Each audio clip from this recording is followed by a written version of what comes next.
Hi, this is the HDFC Bank case study.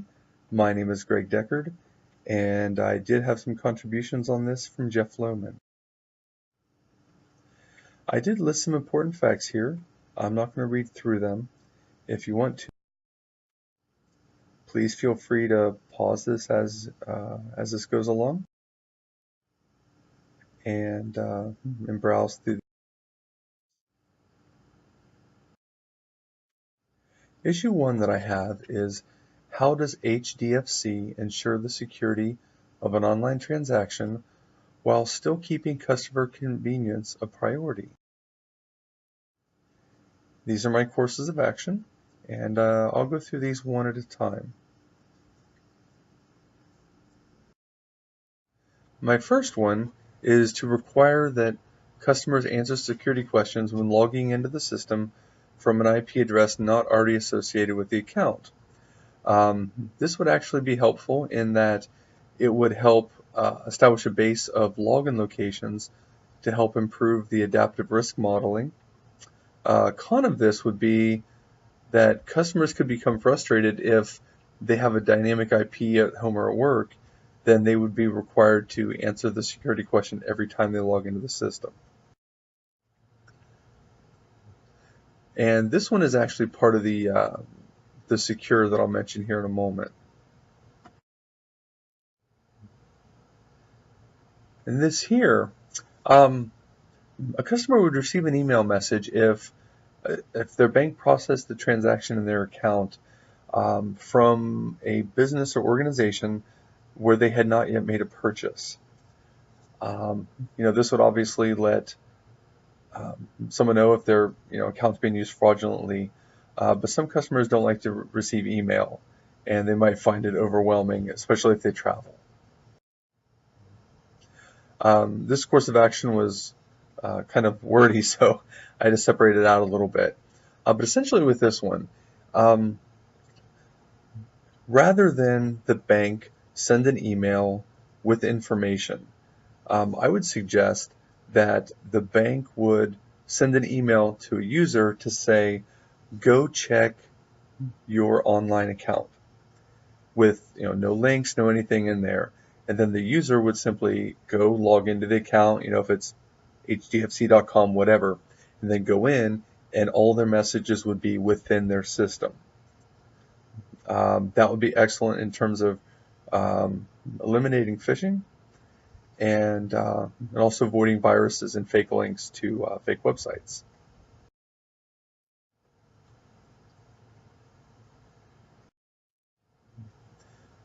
And for this one, I recommended everything. The IP, the one about the IP addresses. The second one, like I mentioned before, is part of the secure access protocols. And the third one about the email, that would be a good option for customers. I actually have that on my account, so that way every time a purchase is made, I'm notified. So I like that personally. And then on the fourth one, again, about not sending customers emails, and an email with actual data or link or anything in it, that I think that would be excellent when it comes to fighting phishing and eliminating those links to fake websites that will just steal your login and password. The next issue I have is, how long should HDFC Bank allow those dormant customers to remain unsecure before disabling their accounts and require reactivation at a branch? And this actually had to do with that secure system that I think it was a level 2 security. I chose two of these here. There could have been any number of them, but this, adding extra just seemed kind of unnecessary to me. So I just did two of these. One of them would be that from that day, that start date that was predetermined, any account that at that point had been dormant for 30 days or longer would be automatically locked. And then from that point forward, there would be a counter on every account. And when that account reached 30 days, then it would be locked. Now, of course, that would upset some customers if they were at 28 days and were locked 2 days later. But I think that if you're doing online banking, you really need to be in there a little more often than once a month. So on the other one here, I put that on that day one, that if an account had been dormant for 30 days or longer, go ahead and lock it. And then from that point forward, there would be a 10-day window during which everyone who's an online customer at that bank would be required to log in and do any kind of system updates that would be required. And beyond that, within that, or if they go beyond that 10 days, then go ahead and lock them down. Again, because if you're doing online banking, you really should be in there, I think, a little more often, checking your account and making sure everything is as it should be. And so, of course, again, I went with the shorter of the two, because there was a concern listed in the case itself, where they were concerned about leaving that window open too long. So I think 10 days is reasonable. I mean, you could probably even shorten it to a week and still be reasonable there. The final issue I have is, should HDFC choose an on-site model or a cloud model for their system?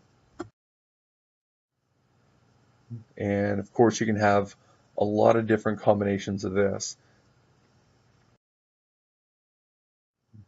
The first one I have is that they should choose a fully on-site model. And this kind of goes back to the Carnival Cruise, where if you do everything on site, it's expensive. You have to hire extra people.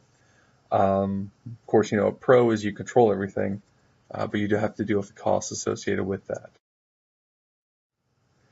And there's a cloud model option, which allows for easy scalability, limited upfront investment, and of course, some of the cons is things are off-site. Your data is off-site.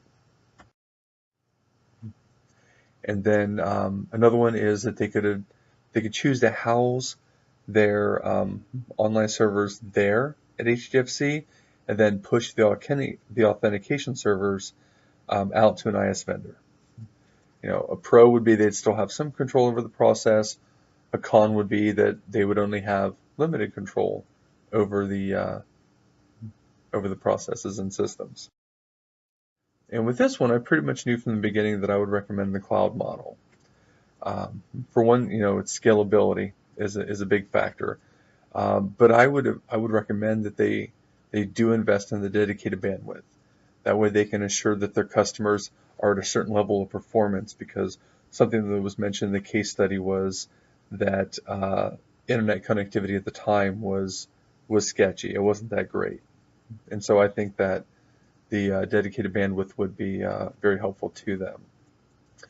And of course, if the cloud computing didn't work out for them, they could take the lessons learned from that least expensive of the options, and figure out what they needed to change or if they needed to add to it, so that they could have a more robust system and be able to handle higher traffic. I just don't see. I don't know. I don't see that it's a wise decision to invest everything up front, put everything in house, and go through that. That seems like you're taking a big gamble with that. So that's the end of my presentation, and I do thank you for your time.